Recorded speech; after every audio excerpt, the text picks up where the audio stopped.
Well, it's me again. I just wanted to kind of expound upon things I talked about earlier. For those of you who don't know, the two Senate races in Georgia look to have gone to the Democrats. The Warnock race has been decided in the favor of the Democrats. The Ossoff race is where Ossoff is leading, but it hasn't been declared yet because it's too close to call. They've still got some outstanding votes to count there. There'll obviously be challenges because that's what Republicans do nowadays, even though when it's obvious the challenge is not going to work for them. And later today they're going to be having a joint session of Congress where they will count the electoral ballots. What would normally be a very boring formal procedure will actually be anything but today because you're going to have some objections. It could take a lot longer than it normally does. It may even go into later tonight or even early tomorrow, so we're going to keep an eye on that. But let's face facts. More than likely, the Republicans are going to lose both Senate seats because right now you have Republicans who are already starting to turn on Trump because of it. I firmly believe that the objections will not be as many as we have been led to believe, because in retrospect, I think some Republicans will look at what happened yesterday and go, I don't want to get caught in that trap. Trump is heading out. McConnell's not going to be in a position of majority leader anymore. He's going to be a minority leader. He may not even be that. They may decide to make a change in leadership. And there may be some wholesale changes coming to the Republican Party. I highly doubt Mike Pence is going to try anything today to keep the count from going Biden's way. For one very simple reason. Mike Pence does not want to put his ass on the line for Donald Trump anymore. Donald Trump is 2 weeks away from leaving office. As a matter of fact, he is 2 weeks and 27 minutes away from leaving office. And the reality is that once Trump leaves, he no longer has any presidential power. He is a former president. And that means the only power he has is what other people give him. And if the Republican leadership goes, you know what, we can win without Trump, and we can ignore their movement because they're going to say, who can they get? Here's the thing that a lot of people tend to forget about the so-called MAGA movement. Many of them are not big-time money people. A lot of the people who funnel money into the Trump campaign are people who will funnel it into any other Republican campaign.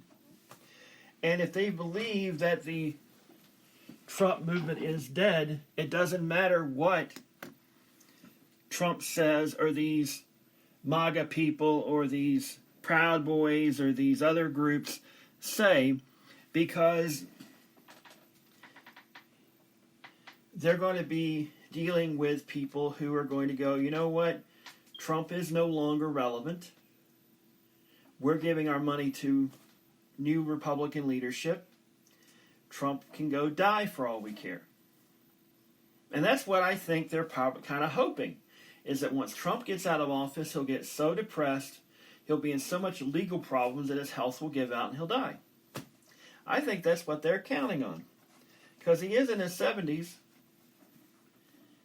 And, he is someone that, quite honestly, has been built up in many ways by people who aren't that politically astute. And to me, when you have people who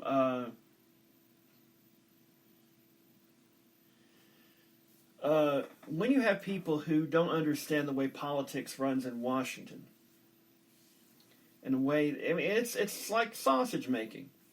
You don't really want to know what's in the sausage. You just want to make sure it tastes good. Okay.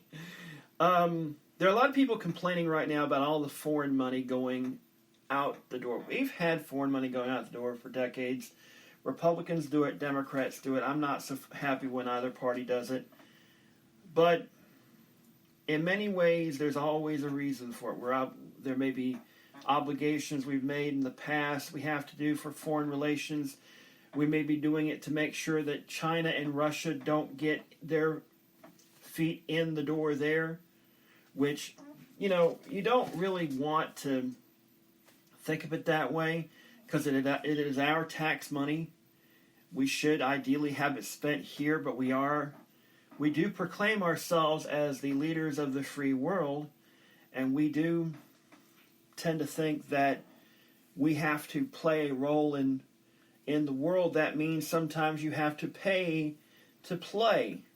And that means that there are African nations and South American nations and Southeastern Asian nations and other nations in this world who go, how much can we get out of the United States if Russia's offering us this, if China's offering us this, or perhaps even India is offering us this? You see, it used to be just us and the Soviet Union. And then the Soviet Union collapsed, and China wasn't as big of a threat as they are now. But China was building that way. And in the last 15 years or so, perhaps 20 years, China has realized they can take us. Now, they haven't taken us yet, but they think they can, and I think that if we don't realize what the game is all about, they probably will. They want to play us off against Russia. Russia would ideally like to play us off against China, so that the real game is Russia versus China, and that the United States is being played off by both of them. We're not asserting our dominance in the game as well as we should be. And if we take away this foreign funding, and I'm not a fan of it either, I'll be perfectly frank, but I understand what the world's all about. If we neglect those other countries, that means we're neglecting their markets, we're neglecting their trade, what they have to trade with us, and their stuff will go to Russia and China and perhaps even India first, and us second or third. Europe is becoming a power. And I'm going to talk about Brexit sometime in the near future, because I think that was a really stupid thing for Britain to do. And I'll tell you why in a little bit.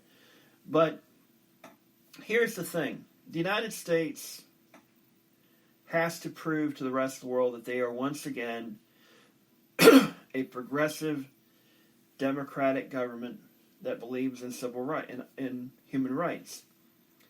That means that people, and we've always been under the microscope, we just never realized it. The truth is, you've got people who will look at us and they will go, yeah, I'm not too happy that the United States allows black men to be shot by the police. That is the perception. Now, you may believe, well, it's because the black people are being shot aren't complying with the police like when they should. We're neglecting that in some cases, that in the past, that even when they did, they still got hurt. And there's a history of this, and there's a long history of this that goes back decades and centuries. A lot of the reason why this comes about, ladies and gentlemen, is very simple. China, Russia, and to a certain extent India know about our history. They have people in high places that have influence that know about our history. And they know how to manipulate the rhetoric. What you don't understand is that the game is far more complex than you or even I can imagine.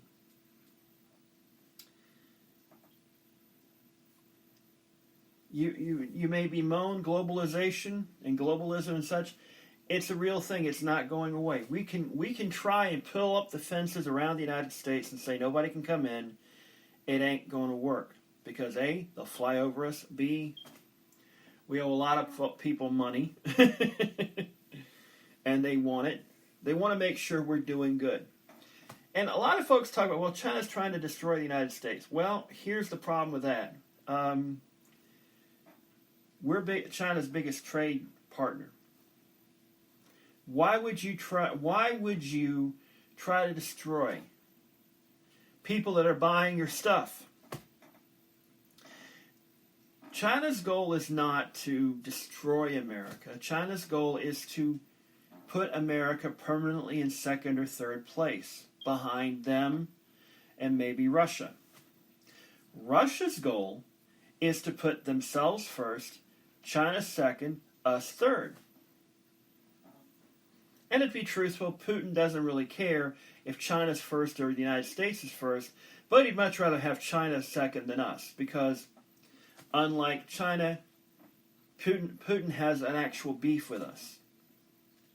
Because we dared to actually, quote-unquote, win the Cold War, neglecting the fact that the main reason we won the Cold War was that the Soviet Union was just that corrupt and it collapsed upon itself. Even though, yeah, we did sort of do some things to bring that about, like spend a ton of money on armaments, and the Soviets simply could not keep pace. But it's important to remember that this is a game that's been going on long before Trump got into politics, and will go a long time after Trump is dead and gone. The fact is that you are dealing with two systems, styles of government. One is autocratic, like Russia and China, where you have a ruling elite, where there is one person in charge, and all they have to do is mollify those in the elite to make sure they keep their leadership position. And they do that by any means necessary. And us, where political leadership are accountable to the voters.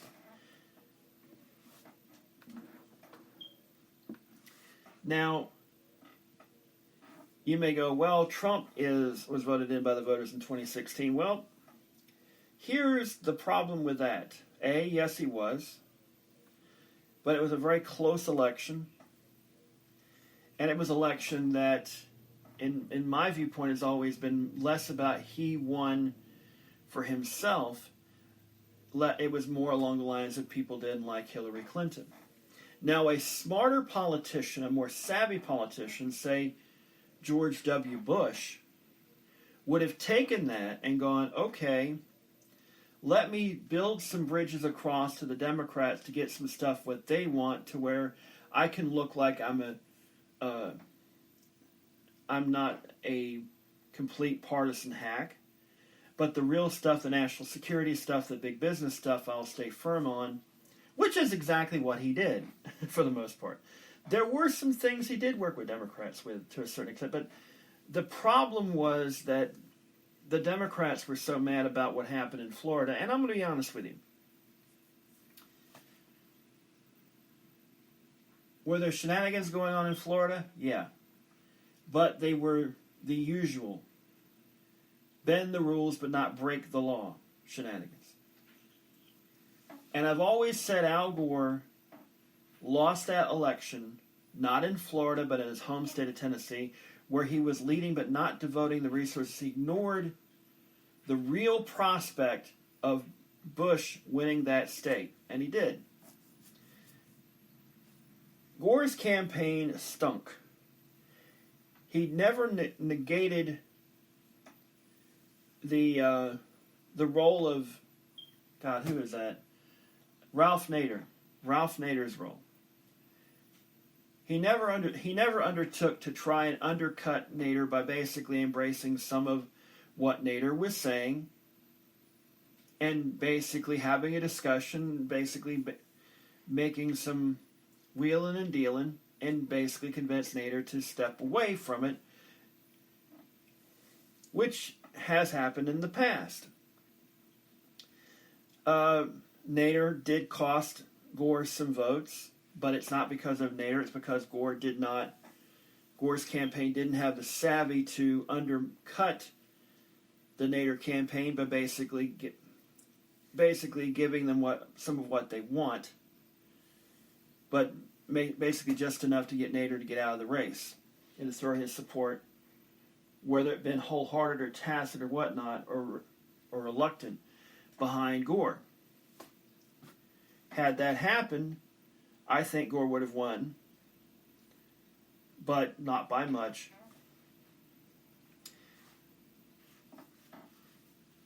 And then 4 years later, Bush won an election that he should have lost. Kerry nearly won an election he should have. And it was a situation where the Republicans had a better ground game than the Democrats. The Democrats had learned some things from the Republicans about ground games. And I think the winds are changing. Now, the Republicans did better than they thought they were going to. The polls said they were. Which will lead to the Democrats re-examining polling to begin with. And I think the media in general have to rethink the whole polling thing.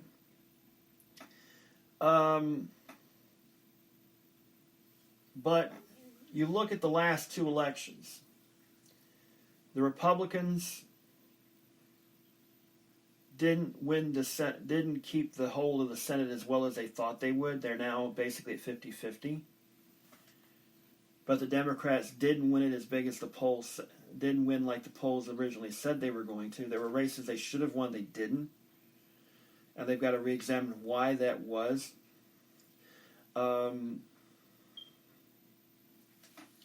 They may have to play dirty. That is something they don't really want to do, but they may have to. But the truth of the matter is, ladies and gentlemen, is that in today's political environment, what you are seeing is something that can't stand. We have to get back to the point where compromise can take place, where you have moderate people in the Senate and the House on both sides of the political aisle who can come across and get things done. We don't have that as well as we used to, because of the primary system has discouraged many people who could do that sort of thing from running. I firmly believe the time has come to get rid of the primary system and to go to ranked choice voting. It would get rid of the whole primary system to begin with. It would shrink the political campaigns down to just a few months. It would get rid of the political conventions that we see every 4 years that have become nothing more than infomercials for presidential candidates. I would argue, in my humble opinion, that putting primary systems out there for presidential candidates has done more harm to the country than the old smoke-filled room situation used to do, when you would have candidates who were more either center-left or center-right, who were chosen by the political elites and not by the public at large. Because what we are seeing right now, ladies and gentlemen, is that the primary system goes to the extremes of the party.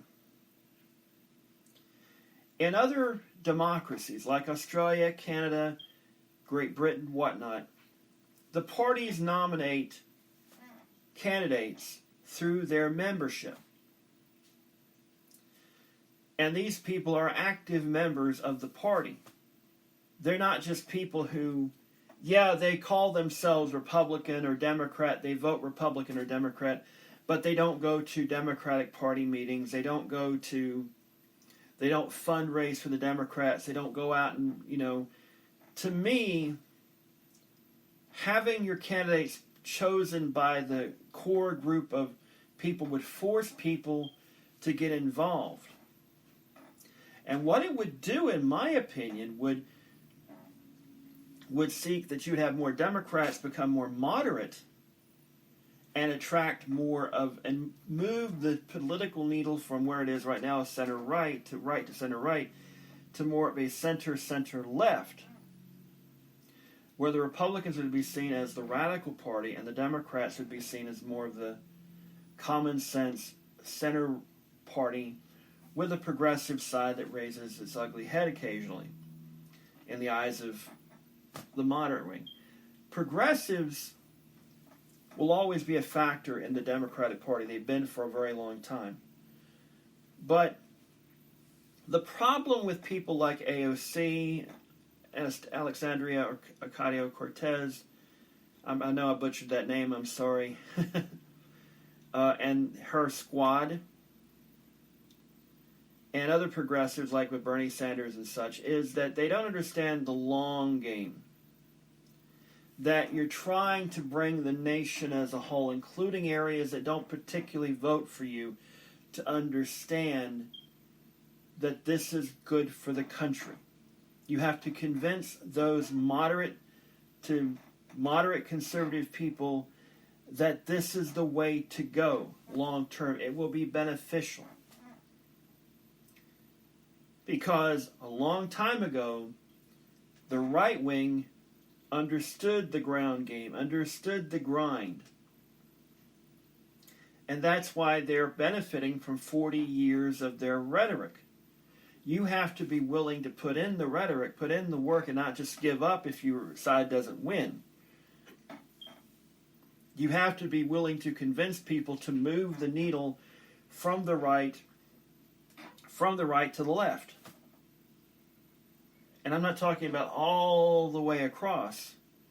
I'm talking about from where it is right now, which is about 45 degrees from between center and the far right, to back toward the center, more closer to 10, 15, 20 degrees left. And that's a lot of work. You've got to get it back to center right, then to the center, then to center left. It's going to take some time. You're going to have to win these arguments. They can't be won overnight. The LGBT movement did not win overnight. We've made tremendous progress in gay rights in the last 30 years. And now transgender rights are a big deal now. And what people don't realize is it's not going to happen overnight. And there is the fear we could be retreating from that because people who are fluid in their thinking, who used to be completely anti-gay, are now like, well, I can tolerate gays. You risk, if you push them too far, thinking you can just throw in trans rights as well, that you risk pushing them back away from being more tolerant of LGBT rights. You have to kind of nurse them along, and it's frustrating, especially in this day and age of instant gratification. And traditionally, progressives all have a harder time of convincing people to change than conservatives, because you look at the very definition of the words. Progressives is to change, conservatives is not to change. And every major change we've made in this country, that has benefited this country, has been primarily inspired by progressives. It's true. Workers' rights, Social Security, Medicare, Medicaid, public education, public housing, other sorts of things. Are they perfect systems? No. And the people that inspired them and invented them, helped invent them and all that, understood that. It was constant maintenance. Conservatism is about to go, oh, we'll just let it collapse and we'll hopefully find some private sector solution to this. But if we don't, oh, well, that's so sad.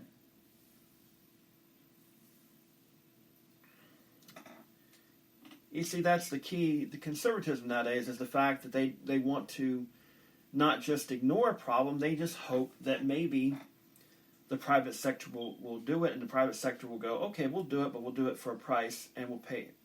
We'll not only have the government pay a lot of money, we'll have the people pay a lot of money, and we'll make a huge profit, and we'll at the same time completely undermine the whole thing so that, we can write this whole thing off as a bad idea. Oh, Lord. So, it's one of those things that a lot of people look at only what benefits them. They don't look at the whole picture. They don't look at the long-term benefits to public society and everybody and even themselves to a certain degree.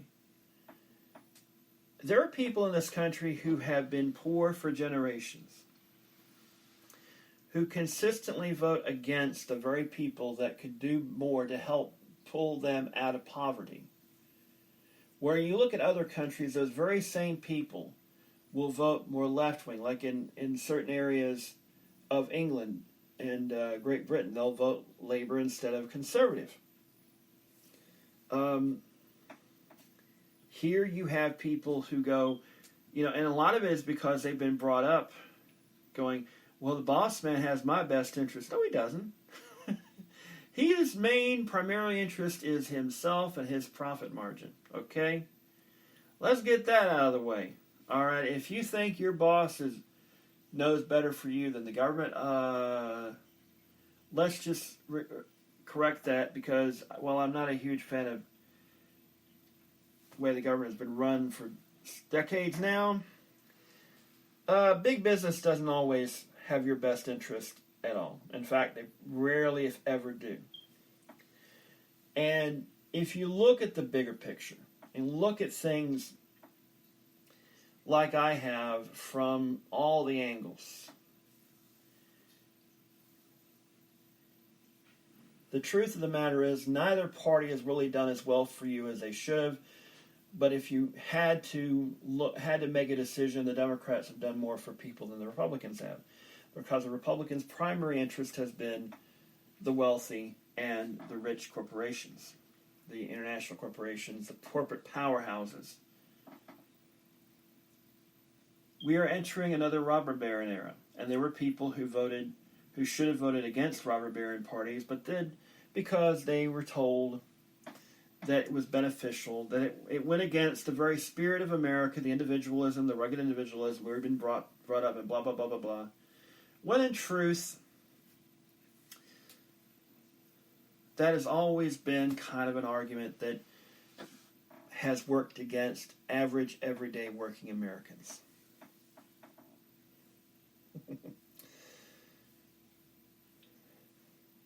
And if you look at the history of capitalism versus communism,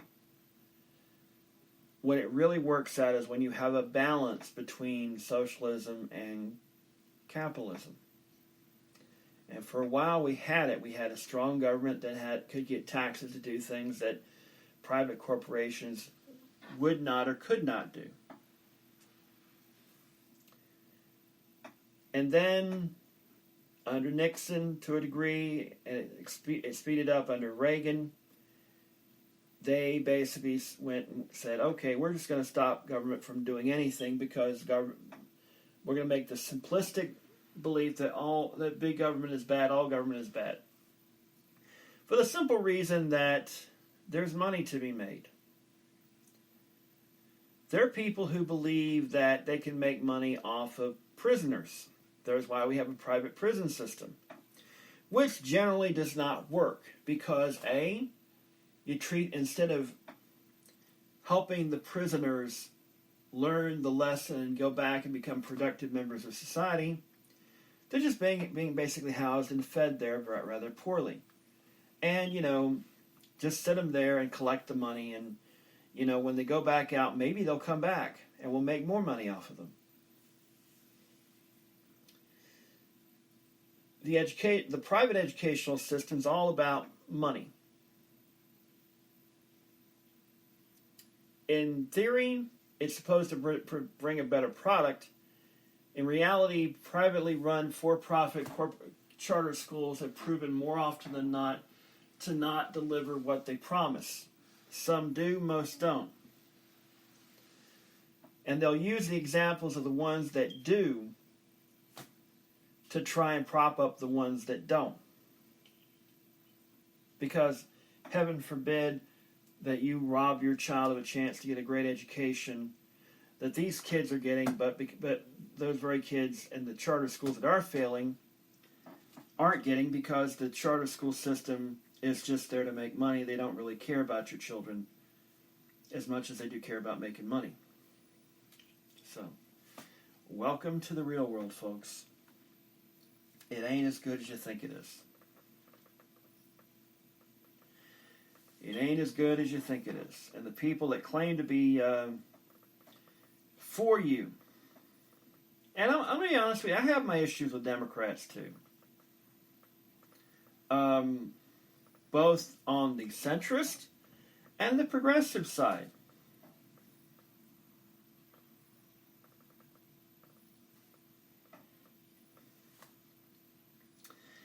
So, yeah. I could go on and on and on about this forever.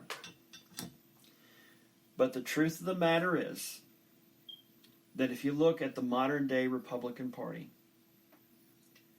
they're using religion, they're using abortion and gay rights as political footballs to convince you that they have your interest at heart, when in reality, they're basically dangling them out there, whereas they're doing stuff completely against your interest. They don't want you to look at that.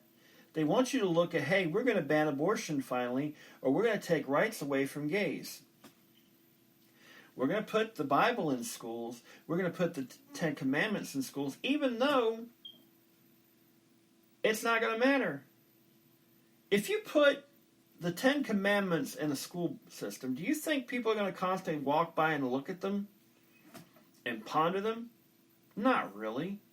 It's like anything else. It's like putting up a mural of the football team. Yeah, occasionally somebody will glance at it, but they're going to be more focused about getting to the next class.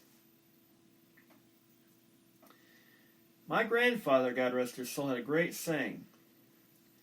The best place to learn about Jesus is the church. Leave the schools to book learning.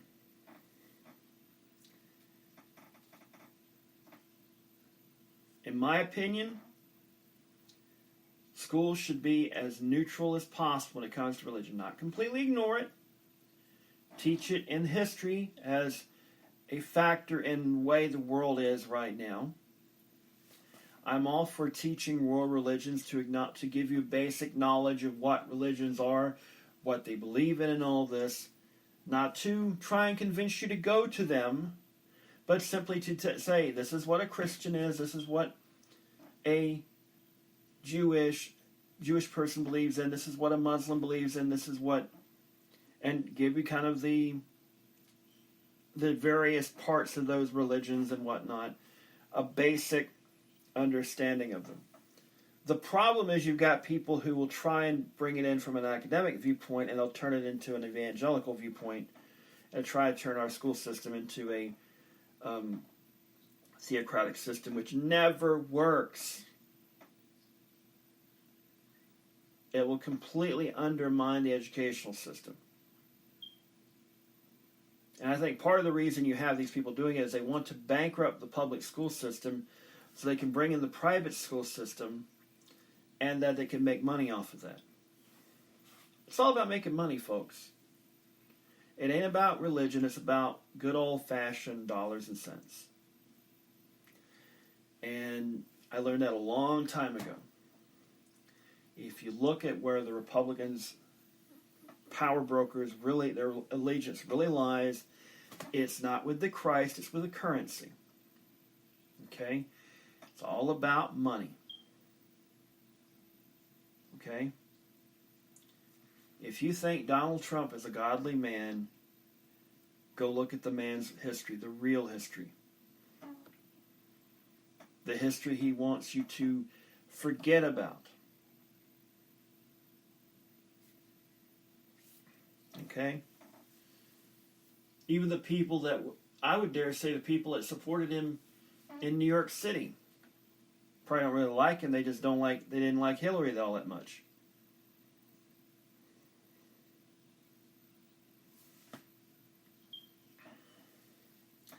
So in the end, we're in a situation where we have polarization that can no longer stand. We as a nation have to ask ourselves, when are we going to realize politics now, the way it is right now, cannot stand? It has to go back to the days where you have people crossing the aisle to get things done. It may not be as completely as good as you'd like for them to be, but we can fix it down the road, like with Obamacare.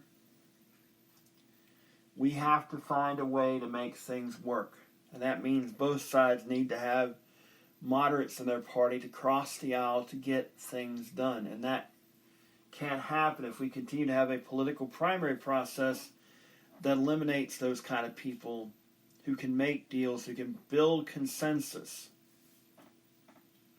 Instead, going with die-hard radicals on both sides. They're only interested in keeping their political base happy and not keeping the whole satisfied.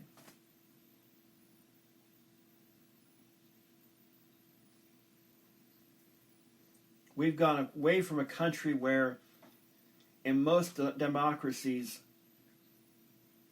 politics tend to either go center left or center right. They don't go to the radical extremes, generally. Although there are political parties in some countries where the democracy is not as stable as in other countries, where you do have movements that are far right and far left, but they generally have to work in coalition with a center party that has more power, has more tradition, to have any say-so. But you look at Britain, you look at Australia, you look at Canada. Their political power bases are always either center-left or center-right. You do have some radical wings, or somewhat radical, more liberal, more conservative, that crop up from time to time that'll try and push the agenda more. So like with Brexit in England,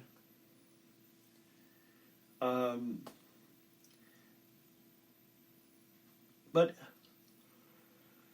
in many ways, it's just one of those things. We can't keep going on like this. We cannot keep going on like this, because if we think that we're going to continue to go on like this, we're going to fail miserably in the long run. It just won't work. The Republic has to have moderation, cooperation, compromise, getting things done for the good of the people, getting rid of this gridlock, getting rid of this nonsense. Because if we don't, our nation as we know it right now will fall apart. And there are people in foreign capitals right now, great and small, who will be happy if that happens. Some because they think they can pick at the bones and get what they want. Some because of old age vendettas against us. Many for other reasons. It's just the way of life, unfortunately. This republic, as great as we've been, and we have not always been 100% great. We've done some things that, in retrospect, were harmful. to ourselves and the rest of the world. We've done some things that we should not necessarily be proud of. That's every great society that's ever been. Okay? Rome fell for a reason. Many of the great powerhouses fell for a reason. And it could be said we're falling because our reach has exceeded our grasp. And that maybe we try and believe too much. We try to believe that we are greater than we actually are. And that's a problem sometimes.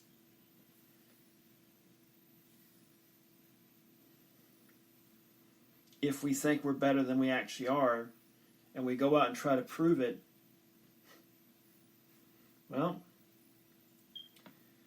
we have to basically realize that we have to go back and develop an educational system that works for everybody, that creates equal opportunity, an equal chance for everyone. Doesn't mean an equal result for everyone. We need to have a system where justice is truly equal. We've never had that. We've come close somewhat, but I think we've regressed in the last few years for political reasons because it's beneficial to keep blacks in their place to certain people, which I hate to say, unfortunately, because of the Reagan era, that we've seen a regression in civil rights movement. Part of it is because that some people have become savvy about how to maintain white supremacy, not by putting people in robes and hoods, but by putting people into positions of power and to find ways to be very subtle about maintaining white supremacy.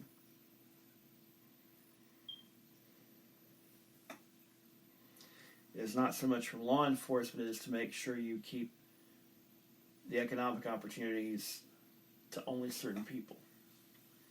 And that doesn't necessarily mean keep it all for white people. And this is the problem that I think, if you look at history,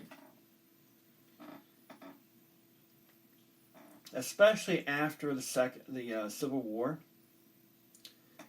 there was a time in post-Civil War South that there were poor whites and poor blacks who kind of started realizing, we might work better together and not worry so much about what the rich folks think. Because they're rich, the poor whites look at the poor blacks and we're no better than you are. That was dangerous to the status quo back then. Do you know what those rich white people did? They went to the church leaders. They put some money down in the collection plate and said, this is what you're going to talk about in Sunday sermon. You think I'm joking? There is a lot of history to verify that very thing. There is a clear mountain of evidence that church leaders have been manipulated to teach, and in some cases